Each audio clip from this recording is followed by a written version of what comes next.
Welcome to the stage, Attention's in Danger, two models fighting over cognitive behavior. Who filters, who listens, who's got the map? Let's break down attention through a cognitive round. Broadbent, 1958, first on scene, selective attention in information machine. My theory, early selection before meaning unfolds. Only physical features decide what attention holds. My dichotic task, two ears get fed, but the mind only shadows what one voice said. No recall of meaning from the channel you ignore, so semantic analysis, it doesn't happen before.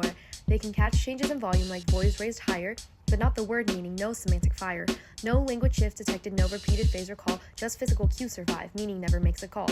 That proves attention filters before cognitive explorers. Information hits the senses, but semantic access pauses at the door. Early selection kicks in a protective cognitive gate. Only the attended stream gets processed before it's too late. Real life match, when your stress gets tight. You miss the red light even when it's bright. That's an intentional blindness. Mack and Rock's claim, I see the world, but it never reaches the brain. I entered in 64 when Broadbent came too much, said attention blocks meaning, no semantic touch. But his filter was rigid, cognition ain't that severe. Murray in 1959 proved names from the ignored stream could still appear. That meant the unattended channel wasn't fully dead, some words breached the boundary and still reached the head. So I built attenuation, a more flexible plan, where signals get weakened but not completely banned. Information flows forward in graded activation, not all or none filtering but partial representation. Messages don't vanish, they just fade in the mind, waiting for threshold levels to determine what we find. Think of attention as a volume knob inside the brain. It doesn't always mute, it simply turns down the gain. Low-level processing continues beneath awareness's view, and semantic processing could still occur even without a cue. My theory showed cognition isn't binary or tight. It modulates perception based on task demands and context of that night. Meaning may be attenuated, quietly kept on standby, until relevance or urgency tells awareness to apply. So early selection was close, but the filter is refined. Not a gate that shuts you out, but a limiter of the mind. Broadbent put the bottleneck, but too simple to explain. I mapped the graded mechanisms behind the cognitive brain. Study means sneaking through the door, but 1/3 noticed, that means 2/3 ignored. So meaning isn't freely processed, it comes at a heavy cost. If the threshold isn't low enough, awareness still gets lost. So tell me, Treesman, before your theory takes effect, how do you explain this? When Lauren hears her name across the room, what makes her attention select?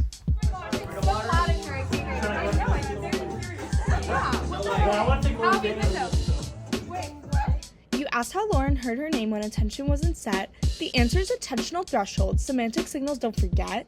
Not all words are equal inside the neural array. Some need strong attention while others find their own way.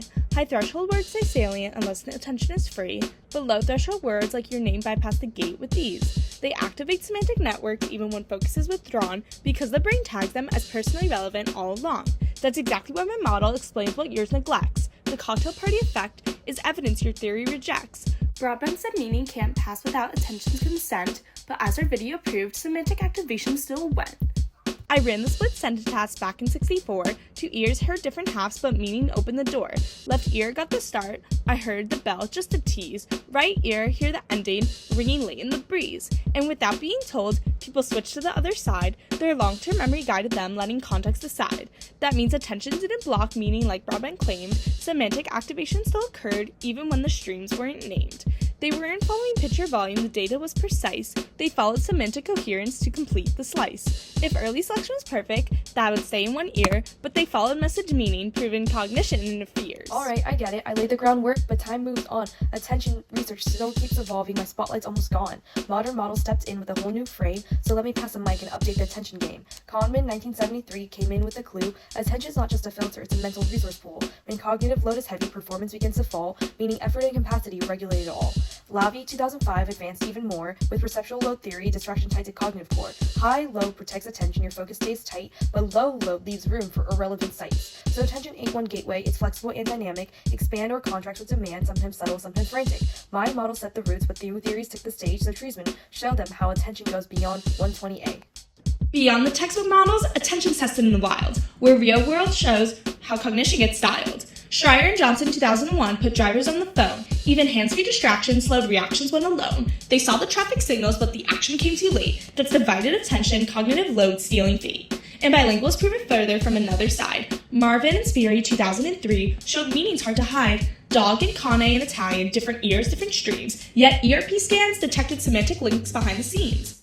That means even when attention wasn't consciously stirred, cross-linguistic activation still occurred without the word. So Broadbent's while blockage doesn't cover what we see, attention doesn't just elect, it works probabilistically. So what did we learn when attention took the floor? It's not one single theory, it's a cognitive tug-of-war. Broadbent built the structure, I let meaning flow, from parties to traffics to words in another tongue. Attention shapes our reality, deciding what gets sung.